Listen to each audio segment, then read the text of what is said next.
Hi! Gigigil ako. Nagigigil ako hindi dahil nag-fluctuate yung price kagabi or nag-crash yung mga coins kagabi, kundi dahil hyper ako. As in, hyper ako.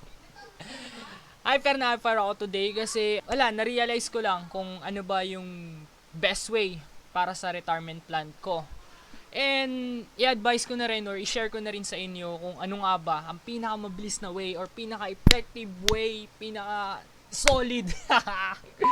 So, ang answer, ang sagot lang naman dyan is yung sa retirement plan mo is yung kung ano yung investment mo. Kung saan ka nag-i-invest today, kung saan ka nagbibigay ng effort, nag-iipon, nag-iimbak ng pera, pinag-i-investan mo, ano ba yan, kung career ba yan, or yeah, you know what I'm saying. So, let's go.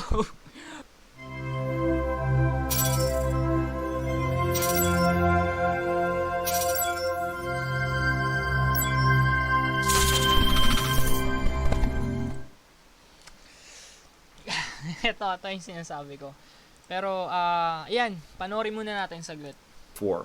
And getting people to see that you're now moving into a new phase where you and I think, share a similar sense of like, okay, entrepreneurship was very good to me. It changed. Anyway, kung di nyo kilala yung taong to, ito si sikat na personalidad din to. Si Tom Bellew, you just search him sa YouTube and siya yung CEO and co-founder ng Impact Theory and Quest Nutrition. Isa siya sa mga ma-impluensyang personalidad.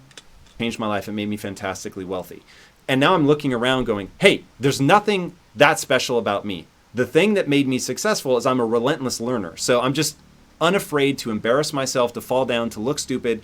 And because of that, while other people are laughing at me, I'm laughing on the inside because I'm like, motherfucker, on a long enough timeline, I'm going to win because I'll learn and I'll figure this stuff out. So now you get a group of people like me who succeed tremendously in a system where I'm looking around watching everybody else struggle and I'm like, I will tell you everything I know. Like, I'll just give it out as fast as I fucking can because I want to live in a world where other people can rise up. For whatever reason, I just am emotionally incentivized to also see other people succeed. And so you're now in a position where someone like you who essentially could have retired, lives on this tropical, beautiful island and like does not need to be doing all this, re-engages with the world and tries to give people that information. And so you get this. Go ahead. I did a piece that was probably the most viewed. Now, this person, isa siya sa mga biggest investor and investment strategist, famous publisher. Yeah, let's go. Piece I've ever done on YouTube. It was like, I don't know, 2 or 3 million views, called The Retirement Crisis. And it resonated because I By the way, founder din siya and CEO and co-founder ng Real Vision. Just search this company na lang. Kind of showed how people haven't seen it, check it out on YouTube. It's well worth your time. And it's a long time ago. It predicts a lot of what's going on now. And the point being is that there's a bunch of retirees, the baby boomers, and they've kind of screwed it all up because they've got all the debt. They've got too much equity exposure. It's really hard for them to retire. This is why the Federal Reserve don't like equities going down, because you've got this richest group on earth who are kind of stuck. They never got enough money to retire on. But I want to look through the eyes of the millennials. So they are 32 years old. At the same age, their parents at 32, the baby boomers, had all-time cheap valuations of equities, all-time cheap bonds, all-time cheap credit, all-time cheap property. Right? So they couldn't help but make money. They kind of screwed it up because they actually ended up going into debt as well. But they couldn't help but make money. So then the millennials had the opposite. All-time record valuations of equities, all-time record valuation for bonds, all-time record credit, all-time record highs in property. So I'm like, these guys are screwed unless something else comes along. And that thing is crypto. Because the future expected return of crypto, it's been growing at 213% a year in returns. That's how much it makes. 213 a year annual return. Imagine 213. 'Di ba? Saan ka makakita nun? Sa stocks. Dive na tayo, punta tayo sa stocks. Sa Pilipinas, like ito, ewan ko, nakikita nyo ba? Yeah. Philippine inflation rate. Ito na lang yung inflation na lang. sa Pilipinas, 2.64%. That's on 2020. 2019, 2.48. 2018, 5.21. Solid, di ba? 2017, 2 point. So, average 2%. And itong last lang na August, average 4 point something percent yung naging inflation last August this year. Ang laki nun, di ba? Imagine, yung pera mo, ang tinutubo lang, ang naimbak lang yung pera mo sa bangko at iniisip mo na nagkakaroon ng interest yon, tumutubo yung pera mo. Well, hindi. Palugi ang pera ang nakastock lang sa bangko at hindi mo ini-invest.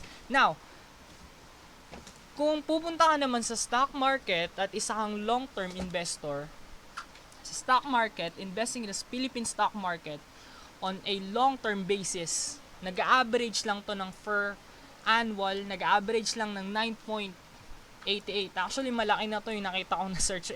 Ito, tignan nyo to, guys. Punta tayo early year.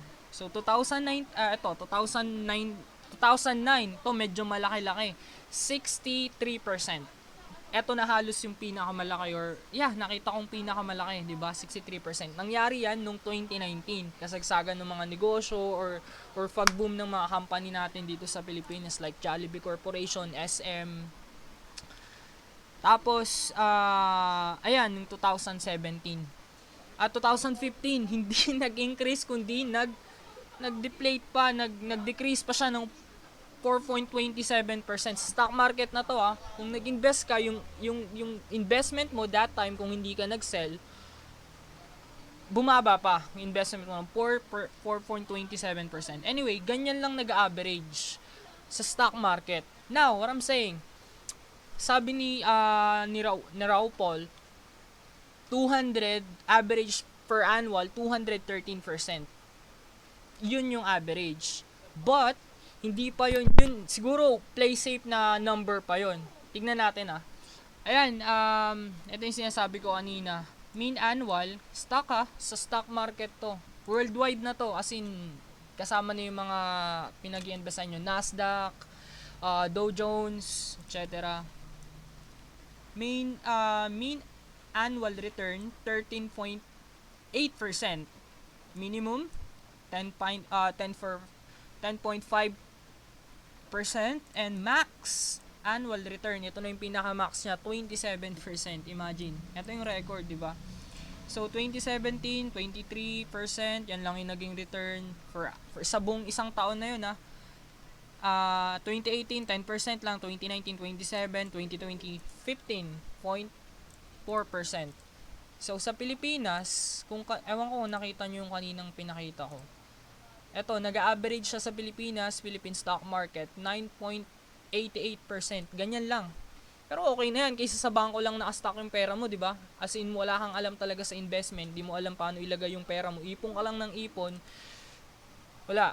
So, balik na tayo sa crypto. Cryptocurrency, example, si Bitcoin. Ito na. See that?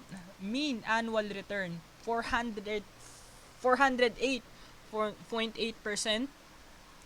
Yan yung pinaka-guaranteed. Actually, hindi mababa pa nga yan Minimum 72.6%. Minimum na yun. And max annual possible 1,318%. 1,300%. Imagine, times 10, times 0.13. Diba? Investment mo kung meron ka in-invest this year, like namili ka, sabi nating 100,000, yung 100,000 mo times 13%, ganun yung possible na income. And kaya nangyayari yun kasi nga yung supply ni BTC is not hindi unlimited. Para siyang gold, 'di ba? Para siyang gold na kung kinyahan tulad nung araw, nung panahon noon, para siyang gold, 'di ba? Dami nag-invest sa gold noon kasi nga they expect na hindi limited lang yung supply. Anyway, gagawa na lang ako separate video explaining to explain BTC or cryptocurrency para mas maintindihan natin. So 20%. Over time, you're making 213% a year. It has grown as an asset. It's gone up I think it's 2 million% since inception.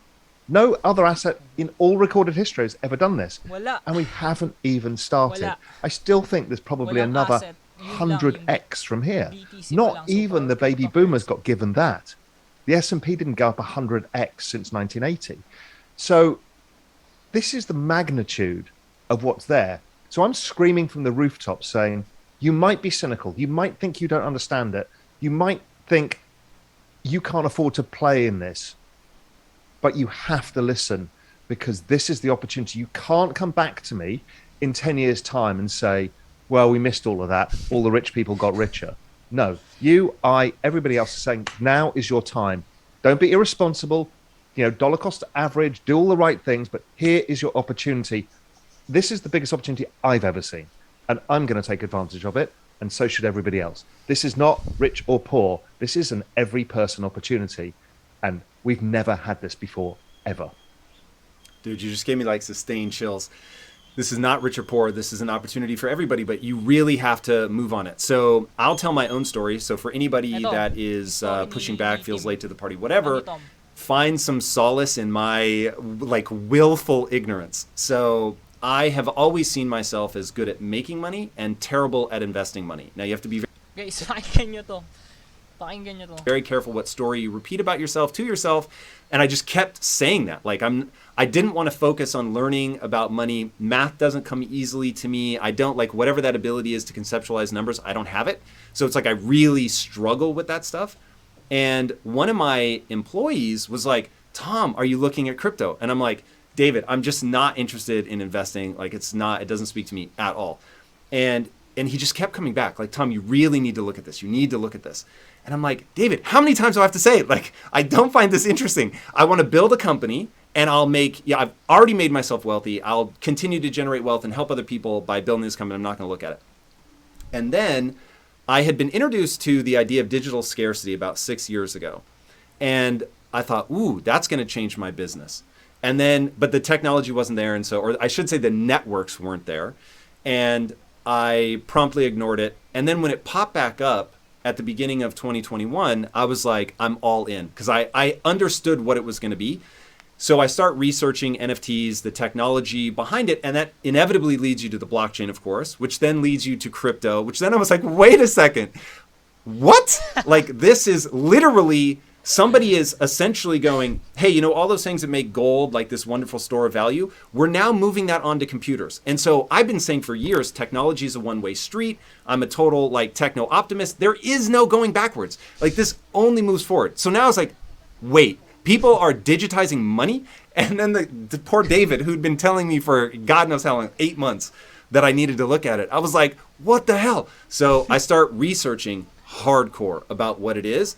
And I'm like, wow, not only do I have a fiduciary responsibility to myself and my family to learn about this, I now felt absolutely compelled to tell people one simple thing: research it. You may decide that it doesn't make sense, because I don't think I'm smart enough for people to listen to me. I do think you're smart enough for people to listen to you, and you're certainly educated. But even if they reject it, like there is this moment of, you pull back the curtain and you see the Wizard of Oz and you're like, oh my God, this is going to change everything. And it's like a dime drop on how it works. And that's when I was like, whoa, I have to move on this, and I have to tell everybody. So like you, I'm screaming from the rooftops. I just don't know how to do it as intelligently. And what gets worse about this is this affliction, this crypto affliction we all get, right? The rabbit hole, as it's known. You start with understanding money, which most of us don't think about. Then you kind of understand how we're getting screwed by central bank printing and the debt-laden economy and what it means. And then you start saying, oh, okay, but that's Bitcoin. And then what's this Ethereum business? And then you start realizing decentralized finance. And you're like, it's kind of a finance thing, but that's kind of cool, because I can get yields now. I can get, instead of getting zero on my bank account for my hard savings, I can now get 6% a year. Wow, that's a difference. It's like going back 25 years in time. And then suddenly NFTs come and community tokens, and suddenly your mind is completely blown that this is not just money. It's the entire exchange, transfer, and storage of value for the internet. whole business models are about to change massively because of what this technology unlocks. And then once you get your head around that, you're like, oh God, I can't even hold this in my mind any longer. It's so big. And that it's Ayun, paliwanag ko lang, sige. As in, sobrang guys, na-gets nyo kasi, sobrang mind-blowing. As in, yung buong mundo, dinadala sa blockchain or mapupunta lahat sa blockchain. What is this blockchain? Ito yung system na gamit nung mga coins or yung kung saan ako nag-i-invest, saan ako nagtitrade, yung araw-araw yung nakikitang ginagawa ko or pinapakita ko sa video. Yung mga yun, isa lang yun sa example na pagkakakitaan. Pero this whole network, blockchain network na tinatawag na system ni BTC, this is the deal. Like, yung halos yung soon ang future mapupunta, yung buong mundo mapupunta lahat sa blockchain network. Ano ba yung sinasabi ko, like ano ba yung DeFi? Ano ba yung NFT? Yung NFT, alam ko naririnig nyo yan kasi 'di ba? Ginagamit yung mga NFT games, nagsilabasan yung mga NFT games, yung Axie, 'di ba? Hindi lang siya para sa mga games, yung NFT. Magagawa akong separate video, so please like nyo or mag-comment kayo kung ano yung specific question nyo about this. Papaliwanag ko kung ano ba yung NFT, ano ba yung DeFi. So just to give you an insight, yung DeFi ito yung future na bangko sa internet. Ito yung future bangko sa blockchain, like yung peer-to-peer, yung literal na bangko na alam natin. Mapupunta na yon sa blockchain and this will be decentralized. Like, walang magko-control. As in, malala. Basta, sobrang solid. Mas transparent yung transaction or lahat ng mangyayari is mas transparent and mas mura. And hindi lang yon, this will be a worldwide. Sa NFT, since yung blockchain network or NFT is non-fungible token, hindi siya makokopya. Meron copyright na mangyayari na sa'yo lang to. Authentic, ikaw lang yung may hawak nito. Meron kang proof and nag-iisa ka lang, hindi ka pwedeng kopyahin ng kahit sino sa blockchain or sa buong network. Like, basta, gawa lang ako separate video. Kasi pag nagets nyo yung NFT, DeFi, or the whole blockchain network, this is future. It's not just buy some Bitcoin, I'm going to make some money over time. You know, it's actually an entirely parallel financial system and business structure for the world. And it's being adopted faster than anything we can ever imagine. So walk people through, what is it? And let's start with Bitcoin because I want to take cares to differentiate between Bitcoin and Ethereum. Siguro ito na muna yung video. Stop ko na kasi sobrang haba na alam ko. And hindi pa ako natutulog. Puyat kagabi kasi nag-drop nag-fluctuate yung price kagabi, nagkaroon ng crash. Para sa iba na mga na-liquidate, since hindi naman ako nag-place ng buy low, hindi naman ako nag-futures kagabi. Maswerte ako. Nasa spot lang lahat ng pera ko yun. Buying opportunity. So yun, siguro yun na muna for this day. Sana tinapos niyo yung video, and if you found helpful, please subscribe naman kayo and follow niyo yung channel ko, crypto channel, and yeah, drop ko yung link sa below. Maraming salamat. This is Justin once again. Bye.